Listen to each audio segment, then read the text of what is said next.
polisi gebukin adek lo. Bukan malah looting rumah pejabat. Iya, apalagi tuh kan orang-orang demonya tuh ngejar rumahnya Ahmad Saroni sampai ada yang bawa anggur basket gitu.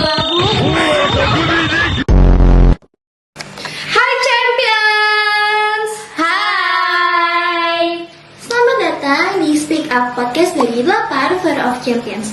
Tempat di mana suara kamu menjadi kekuatan, suara dari generasi juara bareng kita di 8F. Suara lantang dari jiwa-jiwa keren yang gak takut buat didengar. Bersama kami, saya Kayla dan Saya Ale, saya sebagai narasumber. Nah, hari ini kita bakal ngomongin tentang 7 kebiasaan anak Indonesia hebat, terutama yang bermasyarakat. Langsung aja ya, kita ajak ngobrol orang di samping aku. Hai Ale. Hai Kela. Gimana nih kabar kamu hari ini? Hari ini aku baik banget. Gimana sama kamu? Baik. Nah, sebelum masuk ke topik, aku pengen nanya dulu nih ke kamu, boleh Boleh nggak? banget, boleh banget. Nah, kalau misalnya kamu dengar kata bermasyarakat, apa sih yang langsung kepikiran di otak kamu? Kalau aku sih mikirnya ya, bermasyarakat itu kayak kita hidup rukun, kita saling peduli satu sama lain, dan kita tuh sadar kalau di hidup ini tuh kita perlu bantuan yang lain juga. Kita kayak nggak bisa individualis. Bener banget, soalnya tuh banyak banget orang yang mikir kalau misalnya tuh bermasyarakat selalu tentang hal besar kayak politik, organisasi, atau sosial gitu. Padahal anak-anak seumuran kita tuh bisa banget terapinnya. Setuju banget, padahal kita tuh bisa mulai dari hal terkecil dulu, kayak kita nyapa teman kita, kayak kita bantuin mereka kerjain tugas kalau mereka nggak ngerti kan. Iya benar. Nah sekarang kan lagi rame demo. Itu tuh bener-bener demonya yang kacau banget, yang rame banget sampai kayak ada tuh di TikTok yang polisi gebukin Aduh.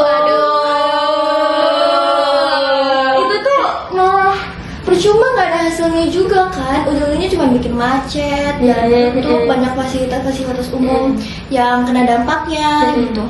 Nah kalau misalnya menurut kamu itu tuh termasuk bermasyarakat juga atau enggak?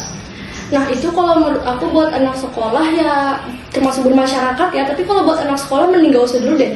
Itu kayak terlalu berat gitu buat kita. Kita mending bermasyarakat tuh mulai dari hal terkecil aja dulu deh. Setuju.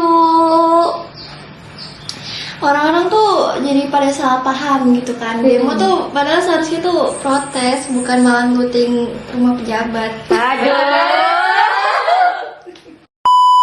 Iya, apalagi tuh kan orang-orang demonya tuh ngejar rumahnya Ahmad Saroni sampai ada yang bawa anggur basket gitu. Gak expect, apalagi ada yang bawa piano. Emang mau jadi pianis? Kadang tuh juga orang-orang tuh ikut demo sebenarnya niatnya bukan demo, tapi cuma bikin akunnya rame doang, bikin Promo. Nah, kan kebanyakan anak-anak tuh pada nanya, kenapa sih kita harus punya kebiasaan bermasyarakat? Emang penting banget ya? Penting banget karena kita kalau bermasyarakat dalam kehidupan sehari-hari kita kayak bisa belajar tuh berempati sama orang lain, kita bisa lebih peduli sama orang lain, sama kita bisa belajar bertanggung jawab dan akhirnya membangun lingkungan yang lebih damai dan nyaman. Kalau menurut kamu sendiri, apa dampak baik kalau misalnya anak-anak Indonesia itu tuh udah pada punya kebiasaan bermasyarakat? Dampaknya besar banget sih kalau menurut aku. Mereka bisa tumbuh jadi generasi yang peduli, saling menghargai dan siap memimpin di masa depan. Oke, sebelum kita mengakhiri podcast ini, aku pengen ngasih kamu 2 pertanyaan. Kamu jawabnya spontan ya. Uhuy! Bukan spontan yang itu, maksudnya tuh Oke, lanjut. cepet-cepet. Oke. Mulai ya. Mulai, oke. Yang pertama, kalau misalnya di kelas kamu nih di sekolah ada teman kamu yang jatuh dari kursi, hal pertama yang kamu lakuin itu apa? Kalau aku ketawain dulu baru aku bantu. Parah banget sih. Aku juga kayak gitu sih, karena pasti ada efek, apalagi temen deket yang jatuh gitu kan. Kita ketawain dulu dong pasti. Tapi itu gak baik ya sebenarnya. Kita harus bantu tetap. Tapi ya namanya temen ya gimana gak ketawa. Setuju.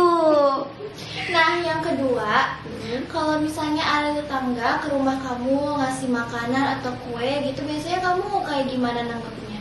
Kalau aku sih ya pasti bilang makasih dulu dong, dan pasti kita kan ngembaliin tempatnya dan wadahnya, tapi kita nggak mungkin kan ngembaliin wadahnya kosong, jadi kita bertimbal balik dengan cara ngasih makanan juga gitu guys. Iya sih, mamaku juga biasanya kayak gitu. Oke, kayaknya udah selesai nggak Ya, sih? jadi sekian deh dari kami podcastnya. Semoga bermanfaat ya guys. Gitu dong. Oke, dadah.